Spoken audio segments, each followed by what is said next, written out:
ഷൗക്കത്ത് വ്യക്തിപരമായിട്ട് എനിക്ക് അദ്ദേഹത്തോട് യാതൊരു പ്രശ്നങ്ങളുമില്ല. VS ജോയി എന്ന വ്യക്തിയെക്കുറിച്ച് ഞാൻ പറഞ്ഞത് എൻ്റെ സിസ്റ്റർ മകനൊന്നുമല്ല VS ജോയി. നിലമ്പൂരിലെയും മലയോര മേഖലയിലെയും പ്രത്യേക രാഷ്ട്രീയ സാഹചര്യം, ആ വിഷയങ്ങൾ ഉന്നയിക്കാൻ കഴിയുന്ന ഏറ്റവും കൂടുതൽ കഷ്ടപ്പാട് അനുഭവിക്കുന്ന കുടിയേറ്റ കർഷകരുള്ള നാടുകൂടിയാണ് നിലമ്പൂർ. ആ കമ്മ്യൂണിറ്റിയിൽ നിന്നൊരാളെ കൺസിഡർ ചെയ്യണം. ഈ പാർലമെൻറ്റ് മണ്ഡലത്തിൽ 7 നിയമസഭാ മണ്ഡലങ്ങളുണ്ട്. 1990കളിലാണ് തോന്നുന്നു ഒരു ക്രിസ്ത്യൻ MLA ആണ് ബത്തേരിയിൽ നിന്നുണ്ടായിരുന്നത്. അതിനുശേഷം ഒരു ക്രിസ്ത്യൻ കമ്മ്യൂണിറ്റിക്ക് ഒരു റെപ്രസെൻറ്റേഷൻ ഈ പാർലമെൻറ്റ് മണ്ഡലത്തിലെ നിയമസഭാ മണ്ഡലത്തിൽ നിന്നും ഉണ്ടായിട്ടില്ല.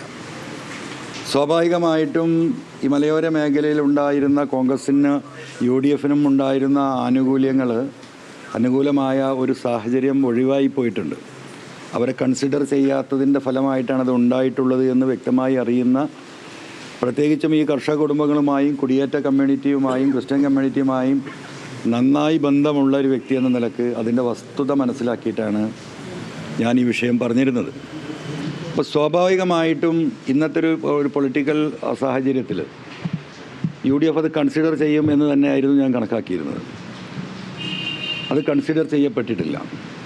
ഒന്നാമത് VS ജോയിയെ സംബന്ധിച്ച് നമുക്കെല്ലാവർക്കും അറിയാം, അദ്ദേഹത്തിന് ഇന്ന് കോൺഗ്രസ്സിൽ ഒരു ഗോഡ് ഫാദർ ഇല്ല.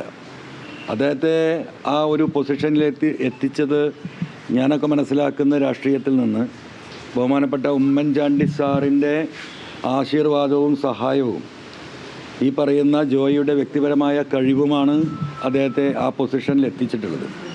പക്ഷേ ഈ ഒരു ഘട്ടത്തിൽ ഇന്ന് ഉമ്മൻചാണ്ടി സാറില്ല. അദ്ദേഹത്തെ ലിഫ്റ്റ് ചെയ്യാൻ ഉത്തരവാദിത്തപ്പെട്ട ആളുകൾ ഇഗ്നോർ ചെയ്തു പോവുകയാണ്. ജോയിയെ സംബന്ധിച്ച് ജോയിയെ സപ്പോർട്ട് ചെയ്യാൻ തക്ക രീതിയിലുള്ള ഒരു നേതൃത്വവും ജോയിക്ക് വേണ്ടി സംസാരിച്ചിട്ടില്ല. അപ്പം സ്വാഭാവികമായിട്ടും കോൺഗ്രസ്സിൽ നമുക്കറിയാം, ഗോഡ് ഫാദർ ഇല്ലാത്തവർ ഓരോ കാലഘട്ടത്തിലും സൈഡ് ലൈൻ ചെയ്ത് പോയിക്കൊണ്ടിരിക്കുകയാണ്. ആ സൈഡ് ലൈൻ ചെയ്യപ്പെട്ട കൂട്ടത്തിൽ ജോയിയും സൈഡ് ലൈൻ ചെയ്യപ്പെട്ടു.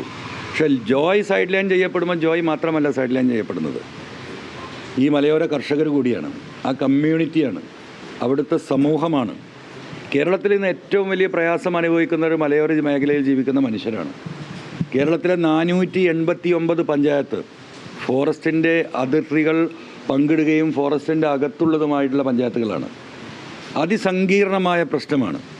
പിണറായി ഗവൺമെൻറ് കഴിഞ്ഞ 9 വർഷമായിട്ട് തിരിഞ്ഞു നോക്കാത്ത മേഖലയാണ് ഈ മലയോര കർഷകരുടെ മേഖല.